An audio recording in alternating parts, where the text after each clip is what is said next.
asalaamaaleykum sama bokki taalibe yi murid yi ak mboolem jullit yi nga xam ne ñu ngi bëgg mbirum sëriñ bi maa ngi leen di nuyu di leen ndokkeel ci bis bu tedd bi di 11 novembre tolloo woon ak 11 novembre 1902 date bii di 11 novembre ci la sëriñ bi wàcce woon ci bato bi jóge ci géej gi egsi ci Ndakaaru nga xam ne ci 11 novembre bi la bato bi costé ñu yëgal mboolem notable yi ci Ndakaaru ndey ji réew yi jaraaf yi élimaan yi ak mboolem kilifa yi diine yi fi ne yëpp ak seex yi yoonu murit kenn desut taalibe bi yëpp ñu ñëw ci bato bi ngir gàttandu si sëriñ bi booba nag mësuñoo gis ku tubaab yóbbu mu del si waat ci moom la jëkkee ba tax na am na ñoo xam ne dañ doon seetaan si ba xam li ñuy wax dëgg la wala déet am ñoo xam ne bi sëñ bi ne tël dañoo kiristaanu am ñoo xam ne dañoo sar xolle am ñoo xam ne dañoo yuux xeetu nit wu ne gis nga ko fa keroog ñii di daanu di xallaañu ñii di sar xolle ñi bëgg di muuñ ñii di jooy lépp ngir sëriñ bi jaaxal leen ndax li ñuy wax lépp dañuy na rek dañuy nax nit ñi waaye sëñ bi mënta ñëwaat waaye bi ñu ubbee bato bi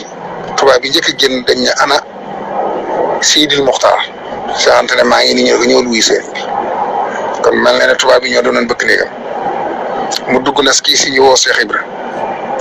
ñoom ñaar ñoo ñii nag bi Cheikh Anta nuyoo sëriñ bi mu wooloo ko Cheikh Ibra mu ñëw mel na ba muy dem Cheikh Ibra mujj ci loxol sëriñ bi moo ko mujj nuyu bi muy ñibbi si Cheikh Anta moo ko njëkk a nuyu Cheikh Ibra topp ci sëriñ bi nañ ma wàcceel sama gaal yi liggéey bi ma liggéeyal yónente bala maa wàcc day wàcc ñu di ko roñ sëñ Cheikh Anta ak Cheikh Ibra di ko roñ di ko wàcc mu bari lool lépp fees dell ci mbindum loxom sëriñ bi lépp di tagg yónente bi ak julli ci moom ak bàkk yàlla ak kañ ko ak màggal ko ak nettali li ko yàlla defal ak sant ko ca yeesuwul loolu liggéey boobu nag bari gi tax na roñ bi yàgg lool Cheikh Anta ak Cheikh Ibra képp di ko roñ bam dee ba nar leen a yàggal te nanguwut a wàcc te tubaab yi yàkkamti nañ mu wàcc ñu mujj tubaab yi ànd ci di ko roñ rek ñu di ko roñ ba lépp wàcc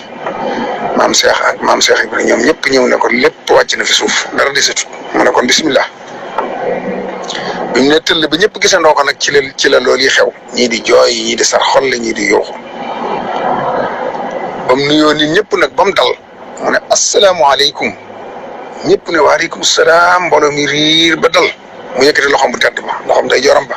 tàllal ko daane waaw kay damaa demoon liggéey li yonent bi sallallahu alayhi wasallam rek waaye ñibbisi naa ci tukki bi lépp lu ngeen gisati sama gannaaw nag na ngeen xam ne sëriñ bi loxo bu sew bii moo ko liggéey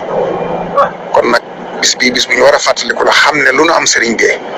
lu waay am ci jàmm ci Sénégal gii te ba tala julli ba tala woor sëriñ bi la ko liggéeyal te bu dutoon loolu Cheikh Moussa Ka waxoon ne bu dul ko nag dem ji wala nasraanu te kon billaahi ñëpp dem niiraanu kon kenn mënta fay sëriñ bi moo nu ko liggéeyal te kenn wettaliwu ko kooku doon wax amin buy ñaan sax néewu fa kenn jàppaliwu ko ci dara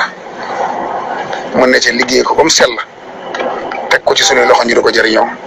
kon yàlla na ko yàlla fayal moom rek moo am ak pay yàlla na ko yàlla fayal lu koy njortam di wéy di ko fay ba àjjana di wéy di ko fay ba faw dañ sax ci ak bëggam te doon ay taalibeem yum nangu suñuy taalibe jërë ngeen jëf loolu rek laa doon fàttali ko 11 novembre 1902 kullu aamin wa antum bi xayr